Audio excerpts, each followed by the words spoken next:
El trabajo de nuestro grupo se centra en el análisis del test PROLEC-R. Se trata de una batería de evaluación de los procesos de lectura, por lo que evaluar la lectura implica conocer las transformaciones que sufre el texto escrito desde que es recibido por el sistema sensorial hasta que activa una representación mental como esquema abstracto de la comprensión.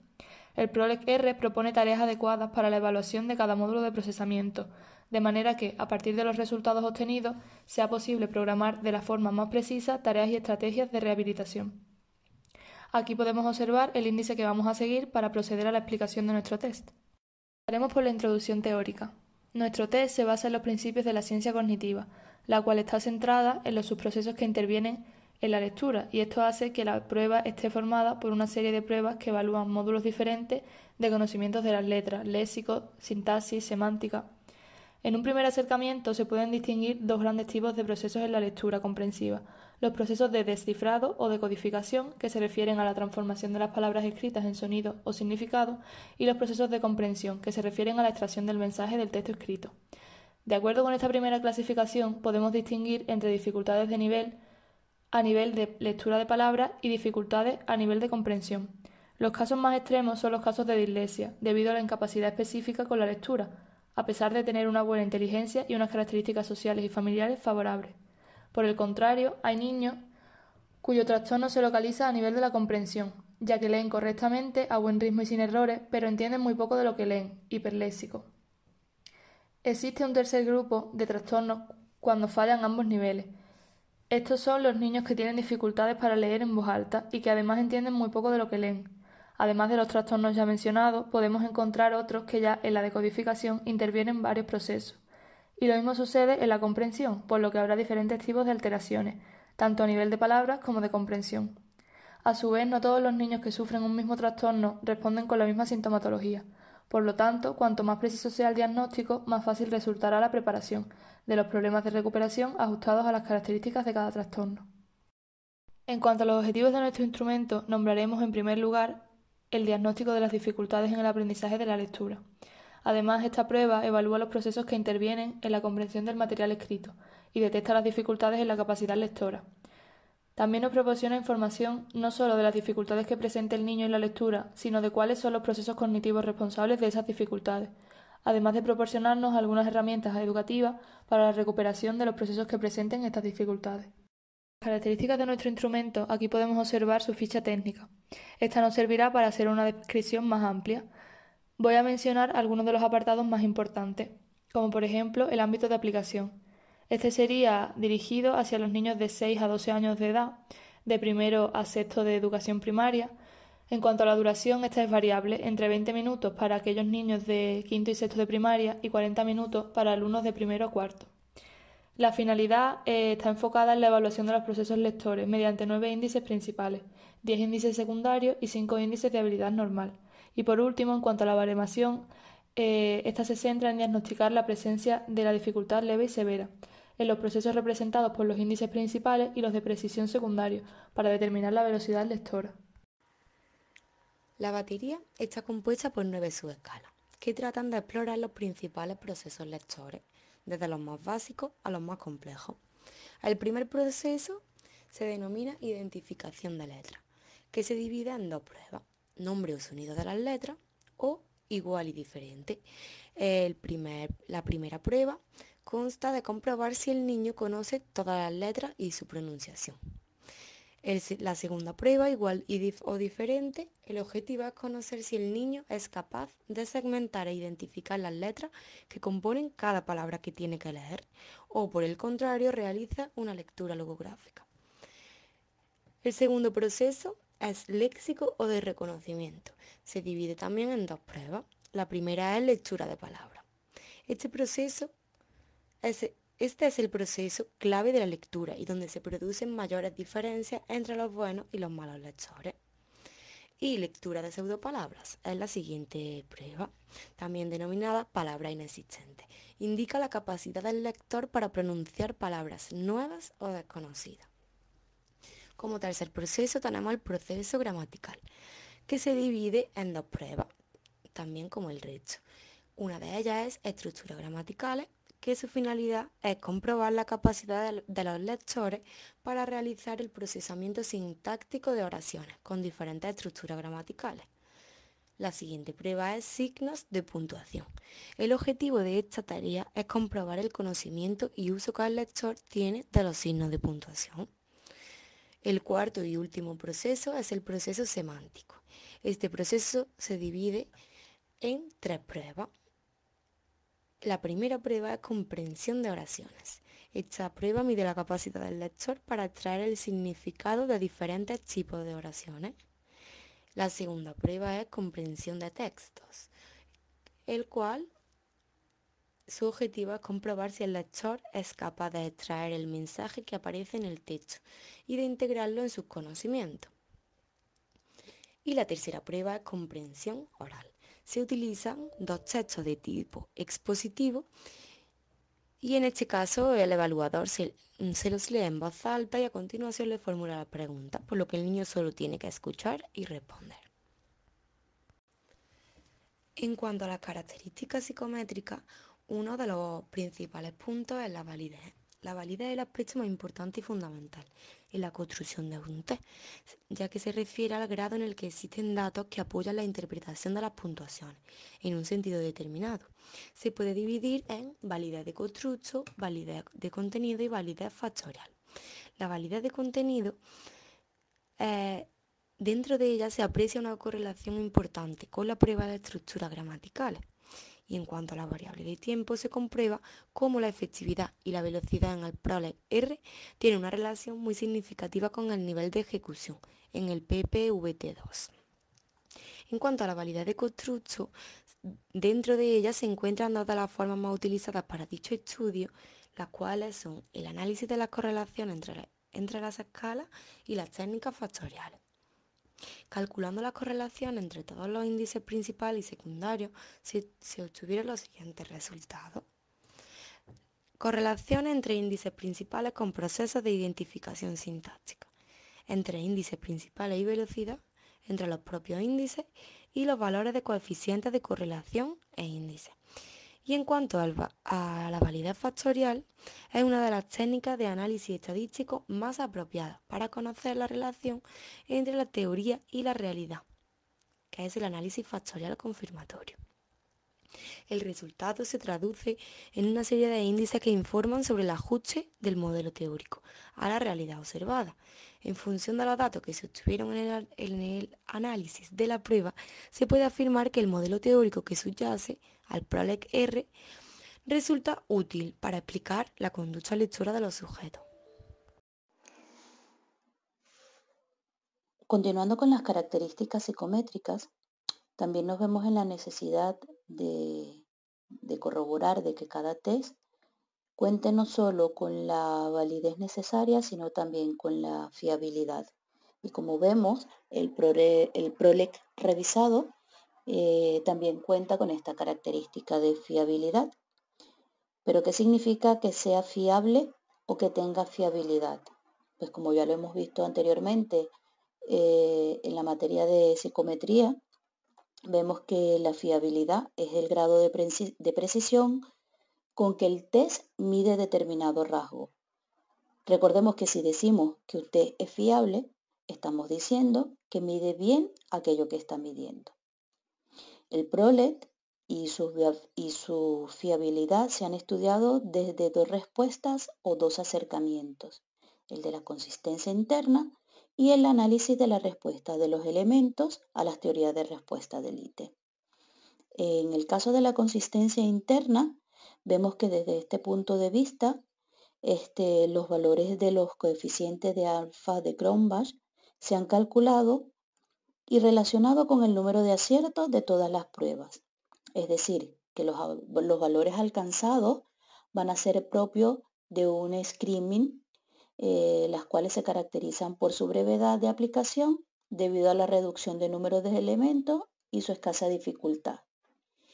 En cuanto al segundo acercamiento, vemos que se hace desde un análisis de la respuesta del ítem y en este caso, si bien es cierto que la teoría de la respuesta al ítem nos da la posibilidad de conocer con más detalle las características de una prueba para el análisis del PROLEC. En este caso, en el PROLEC revisado, se ha utilizado el modelo de Rasch, que es un modelo que deriva de estas respuestas del ítem y que tiene como ventajas, primero, que calcula o conoce bien la precisión de las medidas en función del nivel del lector, y que además, como segunda ventaja, también vemos que su análisis se ve favorecido, ya que no tiene un límite de tiempo para responder a los elementos. En cuanto a las normas de aplicación, ¿qué necesitamos para tener una aplicación de una prueba exitosa? Sabemos que aunque cada prueba viene precedida de unas instrucciones específicas, hay algunas normas de tipo general que conviene que tomemos en cuenta, ya que recordemos que el PROLEC es un test que está pensado para niños de primero a sexto de primaria y que sus edades oscilan entre los 6 y 12 años. Es decir, que una de las características que puede poseer o que poseen estos niños es la distraibilidad, ¿ok? Entonces, las normas generales deben estar enfocadas al entorno de la aplicación. La evaluación debería realizarse en una estancia tranquila y privada y que esté libre de estas distracciones. Se necesita simplemente para la aplicación 2 sillas y una mesa. Debe darse en un ambiente confortable y la luz debe ser adecuada y proveniente del techo o detrás del niño para que de esta manera se puedan eliminar los reflejos en la lámina del cuaderno de estímulos. Se debe usar el caballete del cuaderno de estímulos, ya que las instrucciones del examinador están impresas en una de las caras y no debe estar a la vista del examinado. En cuanto a la relación que debe existir entre el niño y el aplicador de la prueba, o en este caso el examinado y el examinador, debe ser una relación de cordialidad entre ambos.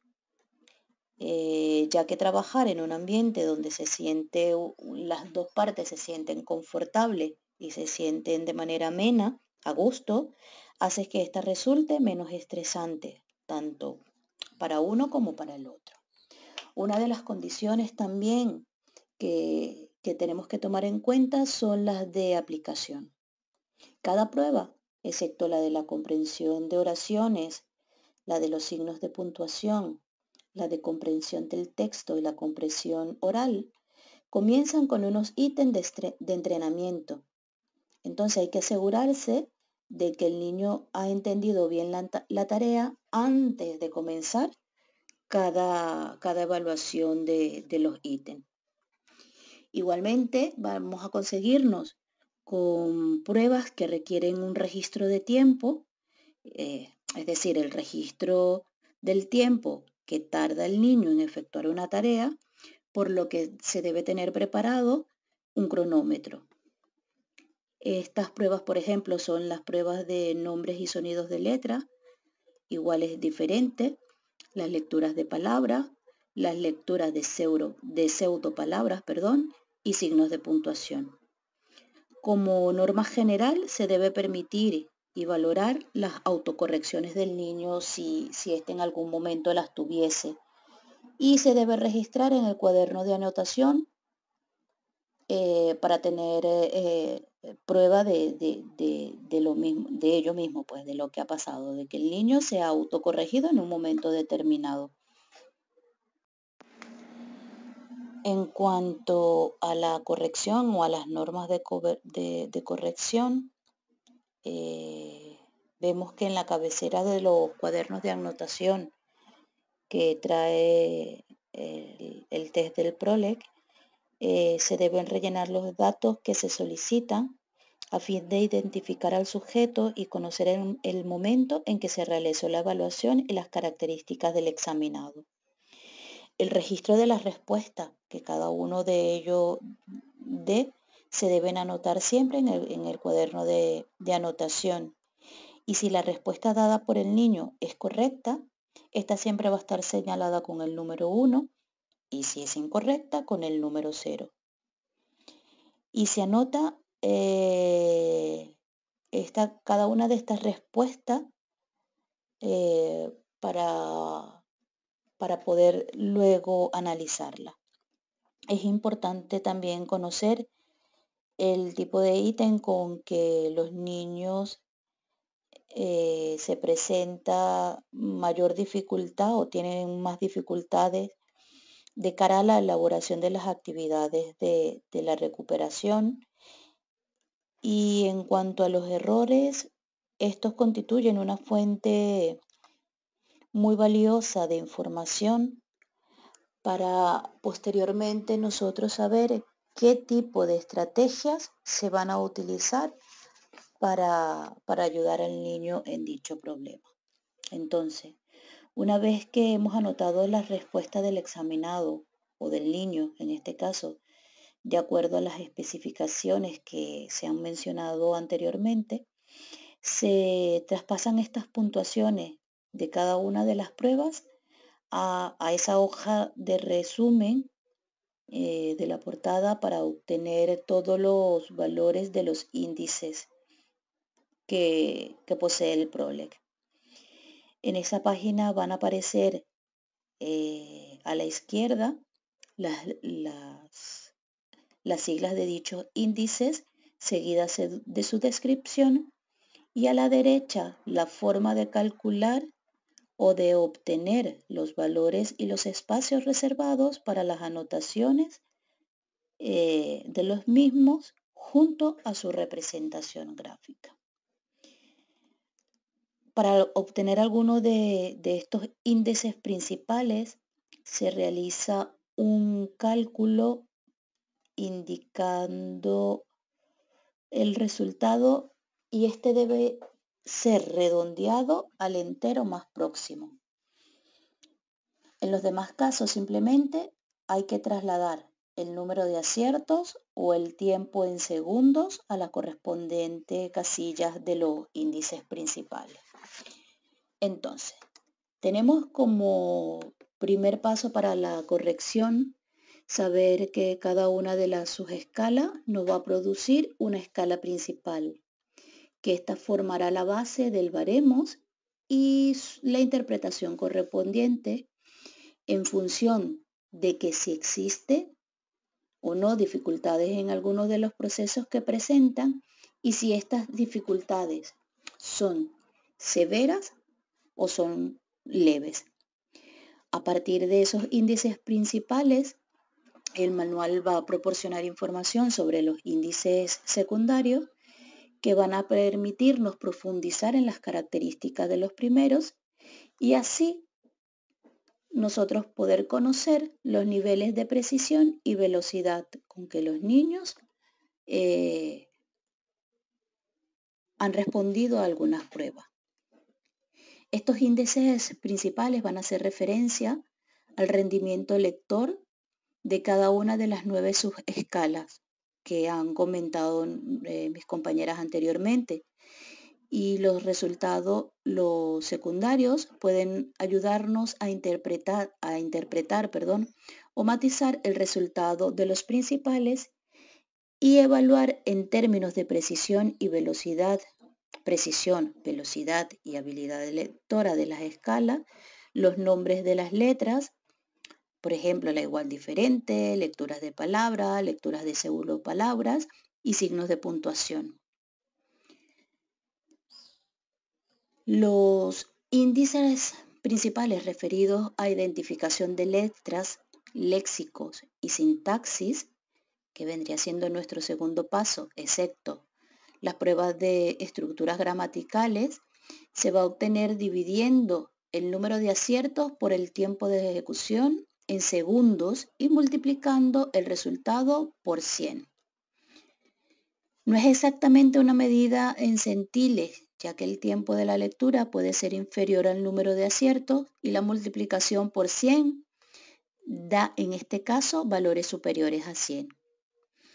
En las 3 pruebas de la comprensión y lecturas gramaticales se va a registrar directamente el número de aciertos, el número de acierto, y los índices secundarios de precisión y velocidad van a tomar en cuenta solamente las puntuaciones directas de todos los aciertos que han tenido los niños.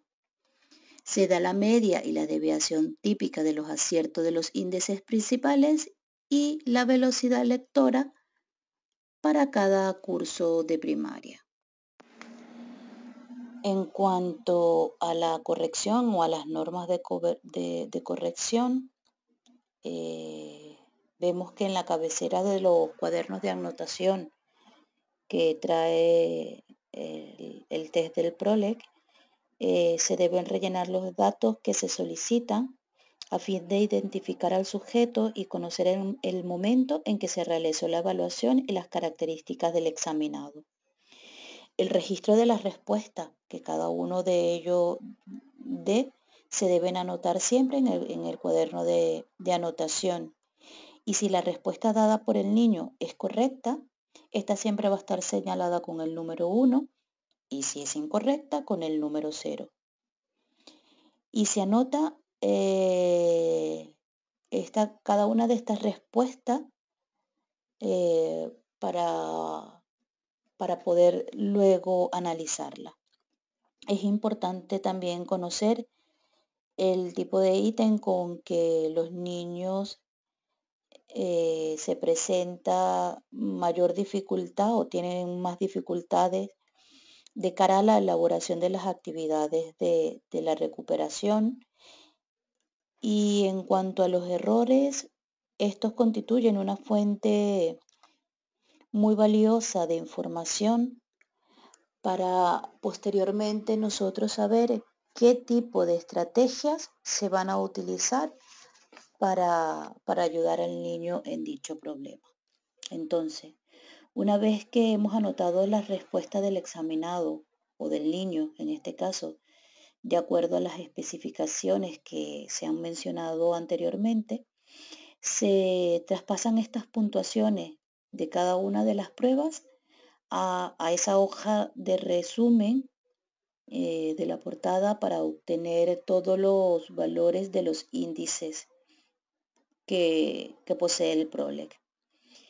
En esa página van a aparecer a la izquierda las siglas de dichos índices seguidas de su descripción y a la derecha la forma de calcular o de obtener los valores y los espacios reservados para las anotaciones de los mismos junto a su representación gráfica. Para obtener alguno de estos índices principales se realiza un cálculo indicando el resultado y este debe ser redondeado al entero más próximo. En los demás casos simplemente hay que trasladar el número de aciertos o el tiempo en segundos a la correspondiente casilla de los índices principales. Entonces, tenemos como primer paso para la corrección saber que cada una de las subescalas nos va a producir una escala principal, que esta formará la base del baremos y la interpretación correspondiente en función de que si existe o no dificultades en algunos de los procesos que presentan y si estas dificultades son severas o son leves. A partir de esos índices principales, el manual va a proporcionar información sobre los índices secundarios que van a permitirnos profundizar en las características de los primeros y así nosotros poder conocer los niveles de precisión y velocidad con que los niños han respondido a algunas pruebas. Estos índices principales van a hacer referencia al rendimiento lector de cada una de las 9 subescalas que han comentado mis compañeras anteriormente. Y los resultados, los secundarios, pueden ayudarnos a interpretar, o matizar el resultado de los principales y evaluar en términos de precisión y velocidad, precisión, velocidad y habilidad lectora de las escalas, los nombres de las letras, por ejemplo, la igual diferente, lecturas de palabra, lecturas de pseudopalabras y signos de puntuación. Los índices principales referidos a identificación de letras, léxicos y sintaxis, que vendría siendo nuestro segundo paso, excepto las pruebas de estructuras gramaticales, se va a obtener dividiendo el número de aciertos por el tiempo de ejecución en segundos y multiplicando el resultado por 100. No es exactamente una medida en centiles, ya que el tiempo de la lectura puede ser inferior al número de aciertos y la multiplicación por 100 da en este caso valores superiores a 100. En las 3 pruebas de la comprensión y lecturas gramaticales se va a registrar directamente el número de acierto y los índices secundarios de precisión y velocidad van a tomar en cuenta solamente las puntuaciones directas de todos los aciertos que han tenido los niños. Se da la media y la desviación típica de los aciertos de los índices principales y la velocidad lectora para cada curso de primaria. En cuanto a los resultados, presenta dificultades en los 4 procesos principales implicados en la lectura: identificación de letras, procesos léxicos, procesos gramaticales y procesos semánticos. Ha presentado problemas en las 2 tareas de identificación de letras, y en cuanto al proceso de lectura de palabras, solo manifiesta problemas en la lectura de palabras. También presenta dificultades en ambas tareas relacionadas con los procesos sintácticos. Y en cuanto a los procesos de comprensión lectora, solo manifiesta problemas en la comprensión de oraciones. Analizando los índices de precisión, no hay ningún índice que se encuentre en la dimensión de dificultad o dificultad severa. Sin embargo, 3 de ellos se encuentran en la categoría de duda y los otros 3 en la de normalidad. Por último, en cuanto a los índices de velocidad, tan solo encontramos un índice que se encuentre dentro de la normalidad. Todos los índices restantes se encuentran dentro de la categoría lento o muy lento.